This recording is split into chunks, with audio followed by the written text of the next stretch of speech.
rolling. But man, it's been a really exciting time. You just touched on a few things, but the My World podcast drops every Tuesday has made my world super interesting. But then you put on top of that, we got the Super Show next Friday in Dallas, April 1st, with me and Eric Bischoff, and of course Conrad will be there. But Jeff Hardy and Steve Regal and others, which is really, really cool. But I've launched a video game transmedia digital agency with Mega Cat Studios called Moonsault Digital. The baseball you referenced, appearances all over the place. Just finishing up the NWA this past Sunday. So life is good, my man, Ty. Life is good. Yeah, and I wanted to ask you the biggest question of all, probably within the last 2 years. How many guitars have you smashed in the last probably like 10 years? I don't keep track. I do. I have a lot of fun with that and get asked that question from time to time. But I tell you what, it's the old guitar hasn't let me down. I'll say that. I want to ask you about, like, with wrestling, there's so many promotions. Of course, WWE, AEW, Game Changer Wrestling, which you know a lot about, Impact, NWA.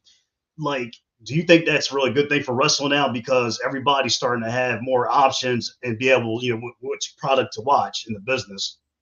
I think I think our business is extremely healthy. When you look at just how technology has radically changed our industry. And, in the 90s, it was the world of cable television. And then, in the 2000s, YouTube was launched, Twitter was launched, as things began to really migrate toward the digital space. And, now the streaming world, and everyone knows Peacock and WWE, that relationship, and just how the transactional pay-per-view that was the number one revenue generator is now replaced by rights fees and all that in the WWE world and the AEW world. But, as far as broadly speaking, the streaming, like I said, we talked about that Super Show. Fight is the number one combat sports service in the world. They're putting our show on there.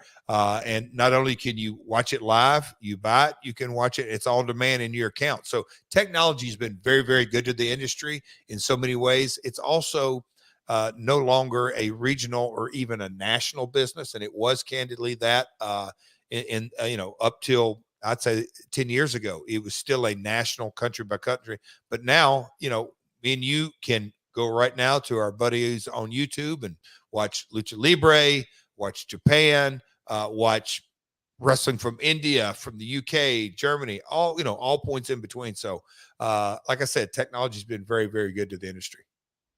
I'm sure you get asked a lot of questions about wrestlers that are coming up, getting into the business.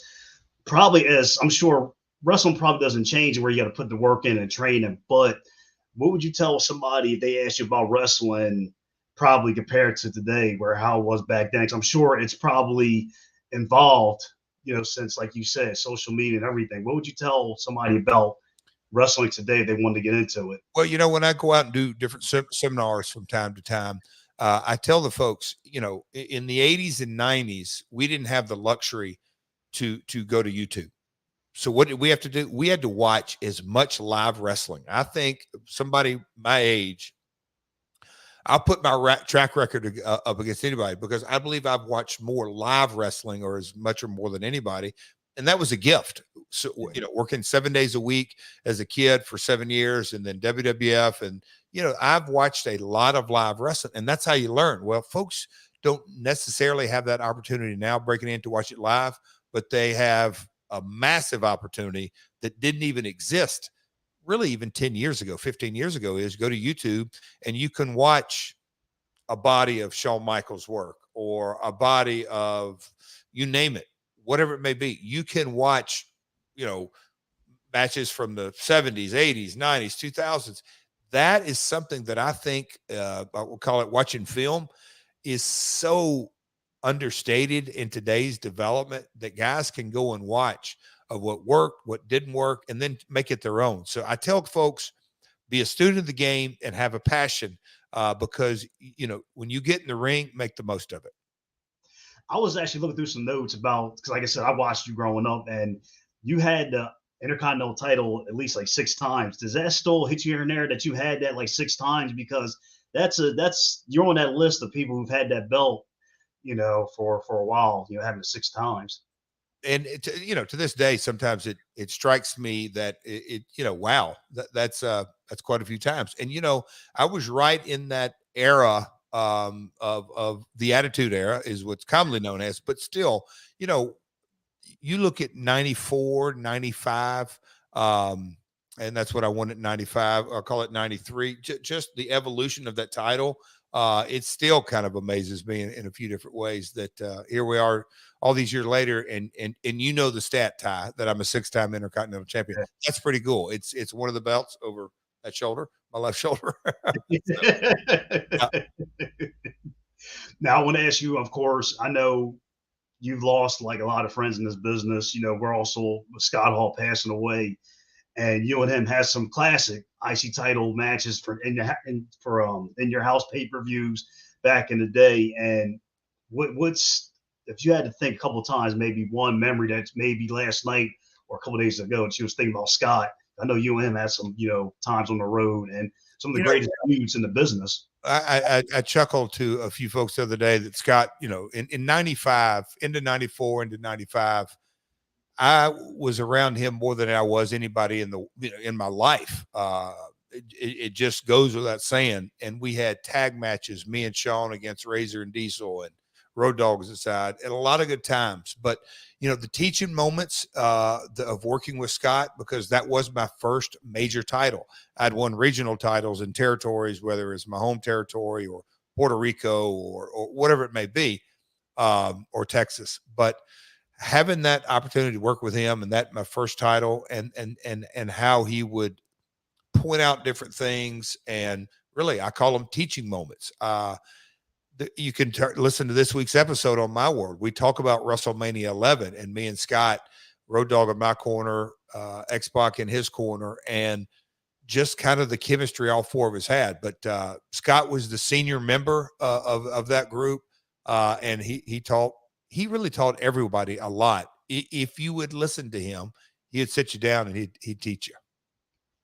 Now, Jeff, before we wrap up the show, I want to know, like, what's up next for your podcast. You have the big April 1st showdown. So let everybody know about why they should definitely watch that April 1st event. It's going to be huge. You and Bischoff, the whole crew is going to be there. It's going to be, I'm still, since me and Conrad, when he was first, we were first formulating it, and he was saying, hey, I think Gillies, and putting the pieces together. And now here it is. We're a week away.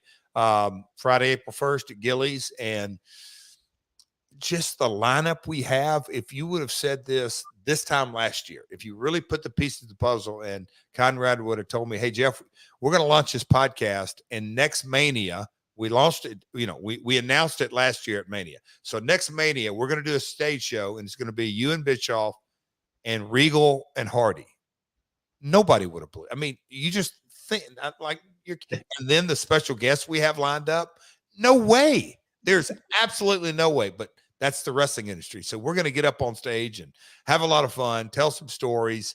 We're going to dig in. I'm just telling you, I can't wait. But if you can't be there live, which, the cool thing about Fight is you purchase it, it's in your account for life. So it's on demand, and you can watch it. And I wish I could tell more, but we're going to have some stuff, some tricks up our sleeves, Ty, that you don't want to miss. I'm telling you, you don't want to miss.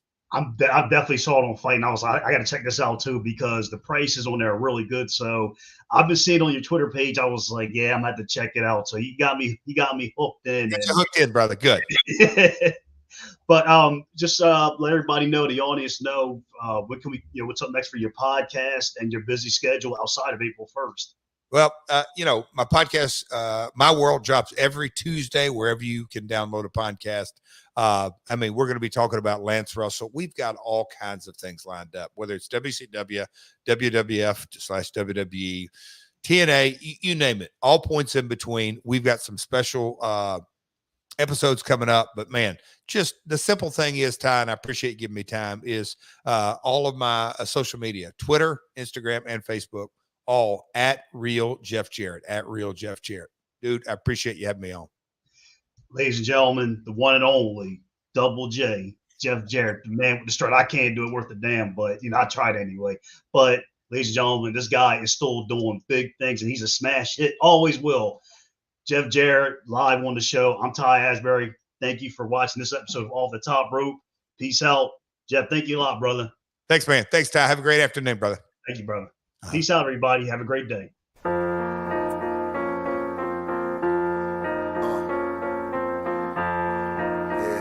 The Ropes Media. Tyrone Asbury. Yeah. Tyrone Asbury. Yeah. Every chance you get to hear us, some clips. It's the time on the radio. My opinion's my opinion every time.